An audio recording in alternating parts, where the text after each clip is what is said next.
Hey friend, this is the Traveling Wellnesspreneur podcast, and I'm your host, Allie Temple. I travel full-time running my dream wellness biz from the tropics, and I want to share with you how you can create a lifestyle of freedom and purpose too. Stay tuned for inspiring and fun conversations that will empower you to take action towards your dream lifestyle of travel and freedom. Let's get into it. Welcome back to the Traveling Wellnesspreneur podcast. If you are new to me, hi, I'm Allie Temple. I help yoga teachers and healers build their healing business with ease for time and location freedom and travel without burning out. You can learn more about me in the show notes. Today's episode I'm so excited about. I'm sharing a recent conversation that I had with Lauren Rudick, and I am so inspired by what she has created as a leader in the yoga space, and especially as an owner of a yoga teacher training or a yoga school, and we're going to talk all about that. This interview was really fun, and in this conversation, Lauren shares some of her top tips for yoga teachers who are looking for the right 300-hour teacher training. I know there are a lot of yoga teachers, yogis out there listening to this. If you already are a 200-hour teacher, you're looking to be 500, you definitely want to listen to this one. And this is also great advice that Lauren shares for anyone who might be considering their first yoga teacher training as well. She'll talk about what to look out for and what you should know before you start looking for the right yoga school for you. Now, before we get into Lauren's interview, I just want to share that I have a free training video available for you called Wanderlust Wealth. So for those yoga teachers and healers, wellness entrepreneurs who are looking to make a consistent income so that they have the location and time freedom to travel the world and to live their life on their own terms, you're going to want to check out the link in the show notes to grab that free video training where I'm spilling the tea on how I'm doing exactly that after 4 years of full-time travel and working remotely, growing my retreat and mentoring business from the tropics. So here's Lauren's bio, and then we'll jump in. Internationally celebrated instructor Lauren Rudick has let her love of yoga take her around the world. She has studied, taught, and practiced yoga across 6 continents and over 50 countries. Lauren has been teaching yoga for well over a decade, inspiring tens of thousands to live passionately with authenticity and joy. Lauren's greatest achievement yet has been founding and directing Yoga Academy International, a revolutionary yoga school. Her goal in creating this institution is to raise the standard of yoga education. It worked, and Yoga Academy International is now one of the most highly recognized and respected yoga institutions worldwide. Here's Lauren. Welcome, Lauren, to the podcast. I'm so happy to have you joining us today. Do you want to start off by just letting us know where you are joining us from? Sure. I'm currently in Denver, Colorado. Awesome. And I know you are spending a lot of time in, is it South America or Central America? Yeah, Where in Central is America. Central America? Is that where your home base is currently? You know what? That's a great question. If you have a I home base. I've been living between Canada and Nicaragua for the last 5 years, and now I'm sort of in flux trying to figure out where the next home base might be. And so over those 5 years between Canada and Nicaragua, I'm just curious because I love to get into these details for our listeners and hear everybody's different travel experiences. Have you had a home base in Canada and then spent a lot of time in Nicaragua as well? Or are you coming and going from both? I know for me personally, I didn't have a home base for the last 4 years. I still don't really. Yeah, it's just, I'm curious to hear. I had a home base in Canada. I still have a home base in Canada, but I had a home base in Canada, in Ontario. And initially I was coming and going from there, leading yoga retreats and teacher trainings. And so I would be like home for 8 to 12 weeks, and then away for 4 weeks, home for 8, whatever. And then when the pandemic hit, I ended up getting like stuck in Nicaragua for 8 months. And after 8 months, I was like, the airports closed and it was just hard to travel. And after 8 months, I like spoke Spanish fluently. I ended up buying some land there. So I actually have two home bases, one in Canada and one in Nicaragua. And I sublet my place in Canada when I'm abroad in Nicaragua. Yeah, I love that. That's a really nice balance. Yeah, it's been great. But you're considering somewhere else. Are you feeling like Nicaragua, maybe you got everything that you needed out of that area? Yeah, I do. I think in some ways I've kind of outgrown it. I was running my yoga school out of the same place for a long time, the same property, and I'm no longer running trainings and retreats there. So now that I'm traveling more into different places for trainings and retreats, it's sort of like I don't need to be there as my home base. And so it made me reevaluate like, well, where do I want to be? What kinds of things am I looking for?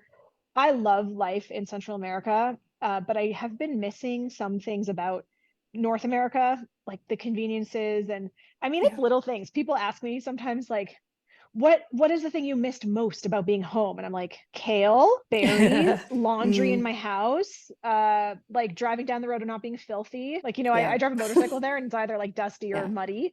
Yeah. Having good hair days, like it's so dumb. It's Right. little things. But I think like when you're an expat and you live abroad, like those little things eventually wear you down. And I mean, in yoga, we talk about like santosha, contentment, and you have to find contentment everywhere you are. It's a discipline. I love Hmm. this actually, that santosha or contentment is considered to be a discipline. And it reminds me like happiness is my responsibility, right? It doesn't just happen to Yeah. us. It's not called happiness. There's an I in happiness. Like I have to make myself happy. I'm responsible for my own happiness. So I think like you have to choose to be happy wherever you are. And certainly Central America is amazing. But as I'm getting older, I think I'm just getting a little bit soft. And I'm kind of like, well, what am I looking for? And I've also been craving a yoga community. I don't really have much of a yoga community where I was living in Nicaragua. It's just a very small place. There is a some bit of a yoga community, but I miss like teaching a regular class. And now that I'm Hmm. in Denver, I've been going to classes like 2 to 3 times a week. And I'm like, wow, this is so great to go to other people's yoga classes. Like I'm the only yoga teacher really in my area. Sometimes there's a few traveling yoga teachers that come through, but certainly not many yoga teachers that have a lot of experience, mostly like young backpackers. It's just been great. And so it makes you kind of wonder like, well, what do you need in a place and what are you craving? And for me right now in my Hmm. life, I'm just like craving a little bit more stability, I guess, and just a little bit more comfort. Yeah. For a long time, I got hard on myself about that. Like, oh, I'm like cool traveling jungle girl, and like I can ride a motorcycle, and I live barefoot. Like I remember one year in Costa Rica when I was living there, my flip flops broke, and I just didn't wear shoes for 3 months. And it was awesome. And I think I've Yeah. done it. Like I've done the like badass Yeah. backpacker. I've done the poor sleep on the floor of the airport girl. I've done the like strong, awesome drives an ATV jungle girl. All that kind of Yeah. stuff. And I think I'm just growing into a new part of myself, and that new part of myself wants to have her hair done. It's I hear true. you, We girl. evolve. I think as Yeah. a traveler, like you do sometimes get hard on yourself when you like don't travel the most intense way. Like as a backpacker, especially, I was a backpacker for like 5 to 7 years, maybe more. You get hard on yourself when you like don't do it the cheapest, most challenging way. And now Hmm. I'm like, you know what? I'm just gonna take the taxi. Like I'm not taking the chicken bus today. I'm gonna like pay the Yeah. extra $10 and Splurge. take the taxi. And Right. things like that. And it's the same thing with like my yoga lifestyle. It's like I have to, and my lifestyle in general, like I have to just be nice to myself and be like, okay, you've evolved into a different version of yourself. And it's okay to say like I'm ready to put that side of me away for now, or like Yeah. revisit her a couple times a year, but not live full time. In that way, it doesn't make me any less of a cool girl or any less adventurous or any less hardcore. I've Yeah. definitely have to like tell myself that over the years. Yeah, yeah. And like you said, we evolve, and especially being in this industry, and I know you being a role model and a teacher and a mentor to so many, the important thing is that you're authentic, right? I know for me, that's one of my main pillars. And if we can't show our true selves and live in alignment with what is our own truth, then how can we expect others to do that in our wheelhouse and in our communities as well? You can recognize that you are evolving and growing and changing, and I can resonate with that as well, where I never had a huge backpacker phase, but I certainly have upped my game with my travel and my comforts over the years. And 100%. and there are so many of us, I think, out there who want to live that freedom-filled lifestyle. They want that flexibility to travel, but they do want to be comfortable and they want to take care of their health and prioritize their wellness. And sometimes that's hard to do when you're living out of a backpack. So, yeah, 100%. yeah. And understanding it's not a cop out. Like you said, like Yeah. that if you evolve, like it's not a cop out. I remember the last time I slept in a hostel, like I think I was like 35 maybe. And I Mhm. remember like waking up in this hostel and the bathroom was like disgusting. And I'm sharing a room with 12 people. And I woke up and I was like, I'm done. I'm not Yeah. sleeping in hostel dorms anymore. Like I'll sleep in a private room in a hostel, but I'm like, I'm not doing a dorm anymore. I'm done with this phase of my life. hmm It was nice to kind of hmm move on. So let's talk about your business. And I want to say that it's super inspiring to see what you have created over the years. And I know that you're the founder and the director of Yoga Academy International. I'm curious, why did you start this yoga school? And do you want to share a little bit about what makes your school different from so many of the other YTTs out there? Well, first of all, thank you. It's kind of crazy. So I started my school 8 years ago, and someone recently said to me, like, "Oh my God, Lauren, like you've done so much." And I took a step back because when you're in it, your head's down, you're just going.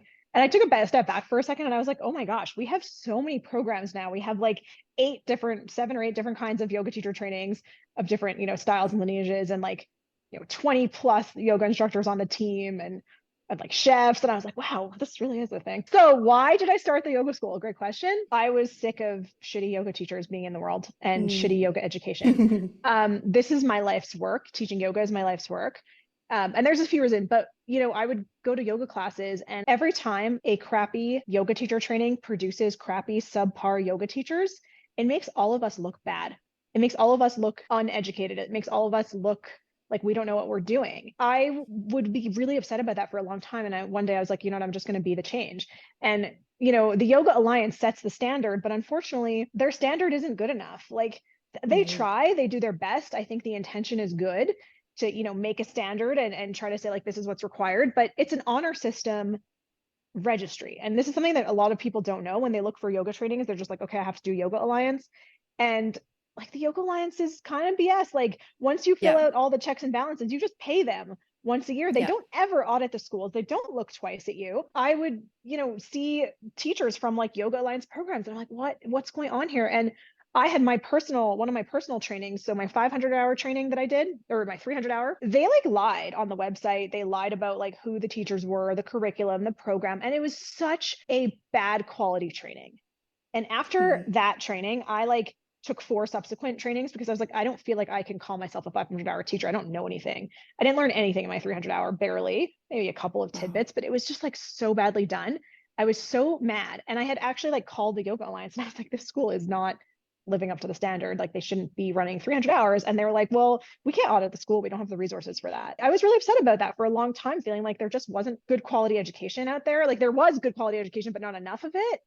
and Mhm. and there's not like a great way to distinguish between what's good quality education and what's not. And even now, like if you're looking for a yoga teacher training, there's a bajillion schools out there. It's Yeah. so overwhelming, and it's so hard to know like what's quality and what's not and what to choose. And look, like I am with the Yoga Alliance. I've been a member of Yoga Alliance in good standing for like more than 15 years, because there is no other standard. And when people are looking, they want to know that there's some kind of stamp. I want to give myself the best chance of success and my students the best chance of success. So we, are totally Yoga Alliance registered and fall in line.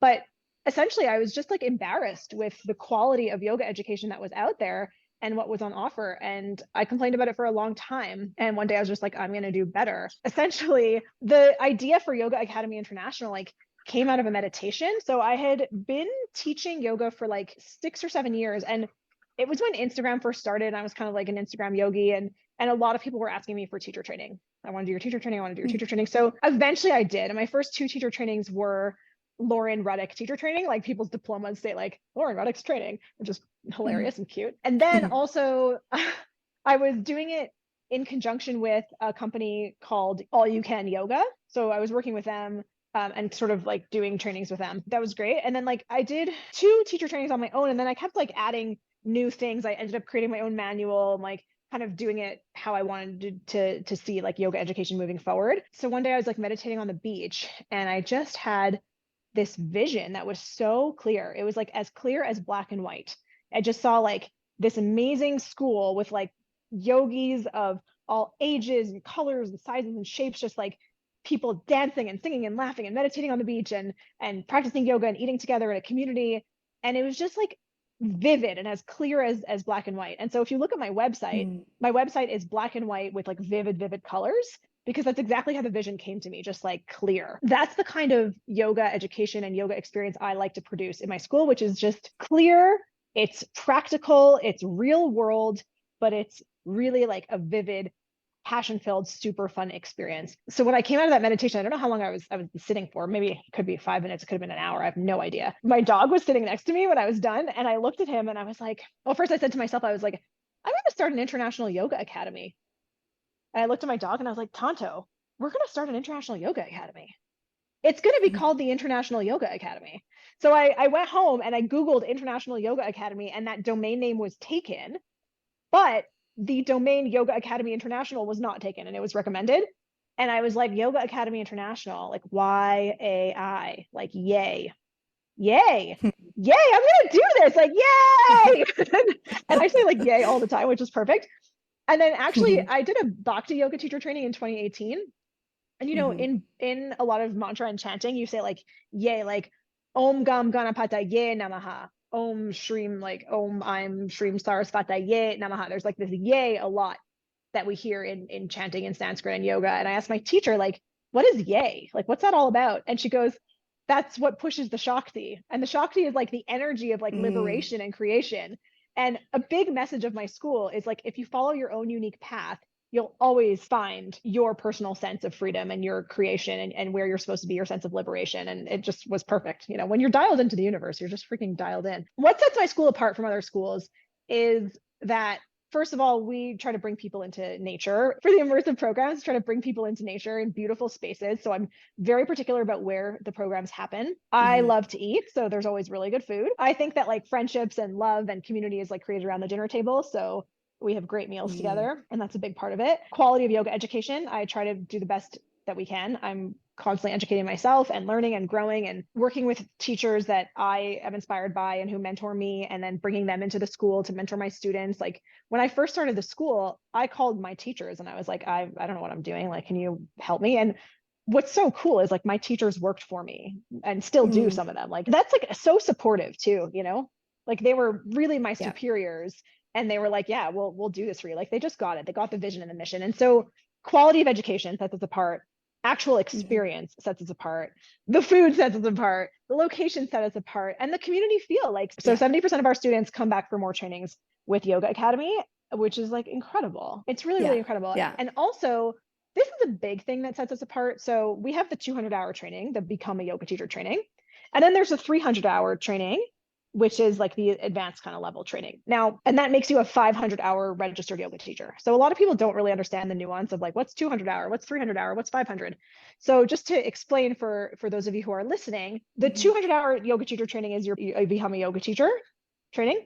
Then you can do an additional 300 hours to register as a 500-hour teacher. Unfortunately, there's no like higher distinction that you could go. So I got my 500 hours in 2010. That's 14 years ago. I've learned a lot since then. But unfortunately, there's no higher registry. That was kind of annoying to me because I'm someone that likes to feel like a sense of pride in what I've accomplished. And so when I created my 300-hour program, I wanted to do it differently. First of all, I wanted my students to be able to immerse themselves in different kinds of yoga programs. I wanted my students to be able to study like what they wanted to and have different distinctions throughout their journey to becoming a 300-hour yoga teacher. So I only know of one other school in the world that does it this way. You can take 5 60-hour certifications to get your 300 hours at my school. So each 60-hour program is its own individual certification. So we have a chakra vinyasa yoga teacher training. We have a yin yoga teacher training, a kiz yoga teacher training, an Ashtanga yoga intensive training, a how to become a retreat leader training, a Tantra Vinyasa training. We're bringing in an arm balance yoga teacher training this year of like how to teach advanced arm balances and how to, you know, do them and warm up for them and the anatomy of them, etc. So that's something that also really sets us apart, is that our students can do like a really deep dive into studying on their way to get their 500 hours. But also like they stream into the school however they want. So like if someone is just interested in doing their kids yoga training, cool. And we've had like grandparents who are not yoga teachers, like come take our kids yoga training because they're like, oh, I want to learn how to like play mindfully with my grandkids. I'm like, cool, that's amazing. Aw. And so that's just really cool that like people come into our school for the 500-hour program in all kinds of different ways. And then the other thing is we put those trainings online. So people can come for their 300-hour program. They can take the trainings either totally online, all in person, and they're retreat style. So like we're doing chakra vinyasa in the Mayan Riviera coming up. We just finished a yin training in Morocco. So they can like follow us all over the world to have these like epic yoga retreat experiences where they get their training, or they can do them online, or they can do both. So some people will take 3 programs online and then 1 in person. After I completed my 200-hour training and 300-hour training, I recognized like not everybody can take a month off their life again to do a yoga training. And not every yoga teacher has the budget to do another 1 month immersive training. You know, most yoga teachers are trading time for money. Like, you know, you're getting paid per class. So they don't really have time to take a month off necessarily, or can afford it. And like, so this way, by doing the online and in person, they have the choice of like, you know, affordability and location and timeline. So you can spread it out and do it over 6 years, or you can do it condensed in a month. So yeah, so those are some of the things that set my school apart. Yeah, the flexibility of that model is so cool, honestly. And not only, I was first going to say, I love the flexibility of taking the smaller trainings and adding them up to the 300 hours, but also the flexibility of either having the option to join a retreat style training or do it online, because I think people these days, like you said, they are busy and they don't always have the income coming in to just fly across the world.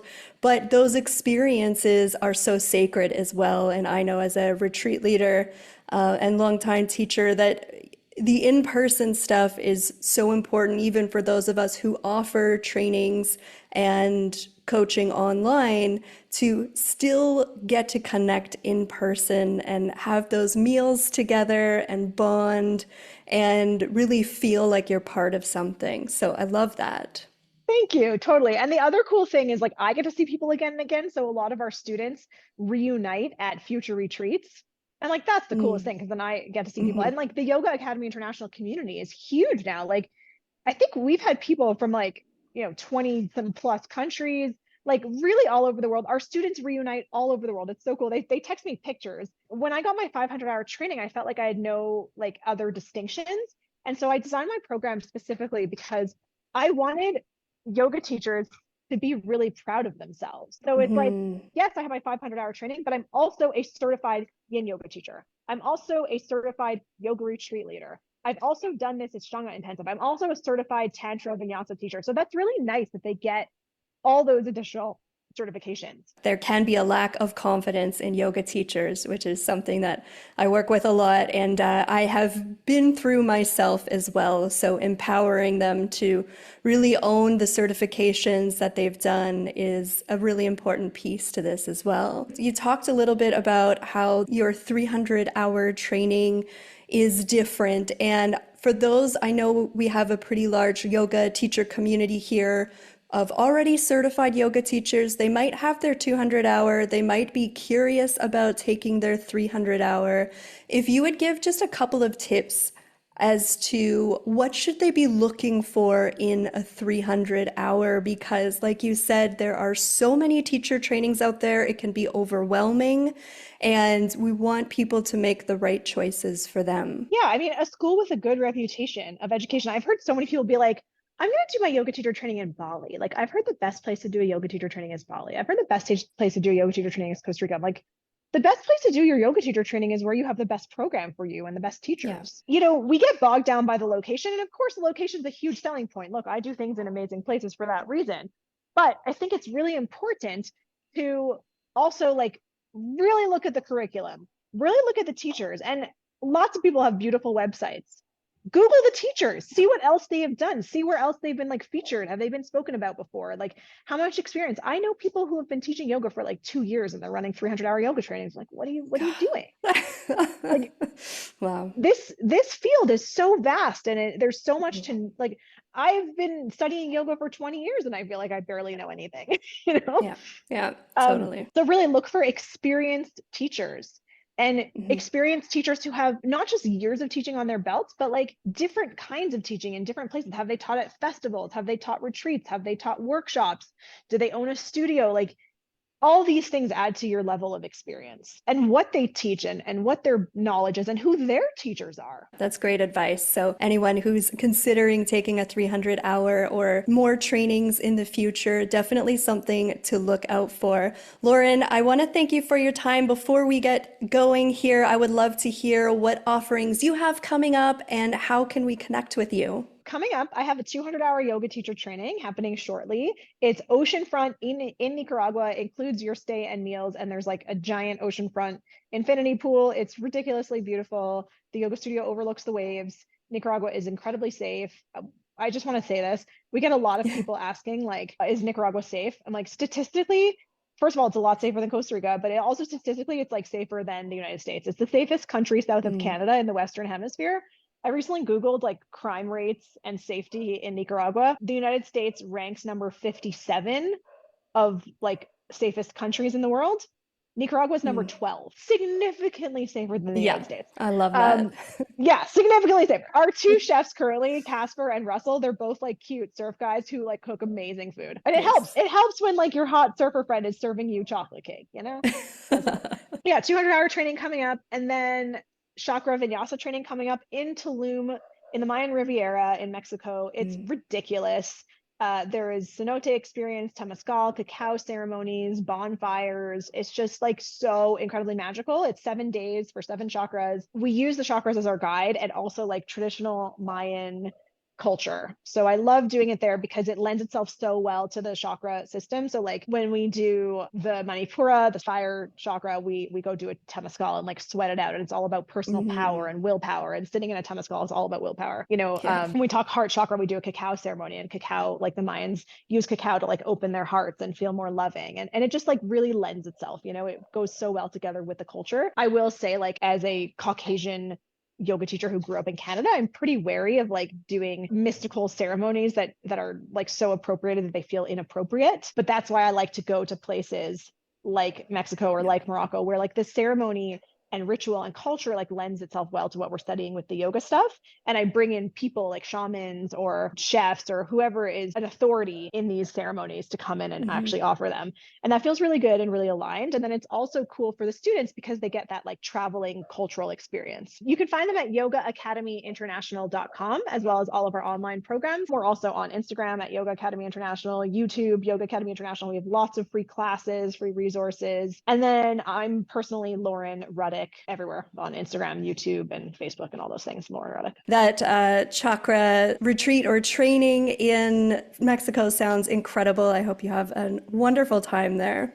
Come if you can. I know it's a little bit far from you right now, but Yeah. it's so magical. If you could see the Yeah. space, I don't want to ruin all the surprises if I tell you everything the space has.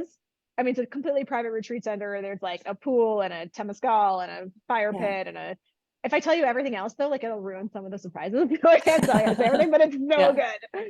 Like we Yeah. blew it Yeah. out of the water last time, and we're just so excited to go back. That's definitely on my radar for the future. I've spent a lot of time in Mexico. Oh, Was living nice. in Playa del Carmen last year for a few months and have been back and forth quite a bit. I'm Canadian as well. So, Oh, okay. Mexico's just a hop, skip, and a jump away. So that area is really special. It is really special. Also, the food is so good. Oh, yeah. Like I love Mexican food, Oh, and yeah. the I mean, just yeah, Mexico just holds a very special place in my heart. First of all, I did my first yoga teacher training there, and that's what kind of introduced me to like travel and being independent. And I surfed for the first time there. Like so, it just Mhm. yeah, Mexico is incredibly special to me. And that area, like you said, there's something in the water, there's something in the air. It's just so Yeah. beautiful. And the energy is so charged in the Mayan. And that culture is so it's just so enriching, and there's so many Mhm. people still practice their indigenous culture there and are so happy to share it and celebrate it, and I find that really special. You know, so many parts of the world Indigenous people are like losing their culture or, moving further away from their rituals. And it's so beautiful to see like Mayan culture is still going so strongly. Very traditional over there. Yeah, very cool. Yeah. We'll share a couple of those links in the show notes. Be sure to check that out. Lauren, thanks again so much for joining us. This was a great conversation. I appreciate your time. So nice to meet you. That's it for now. Thanks so much for joining me. And until next time, let's stay connected. Follow me on Instagram at Ali Temple Yoga. Join us in the Traveling Wellnesspreneurs Facebook group. And if you enjoyed this episode, please take a minute to subscribe, rate, and review the podcast. See you next time.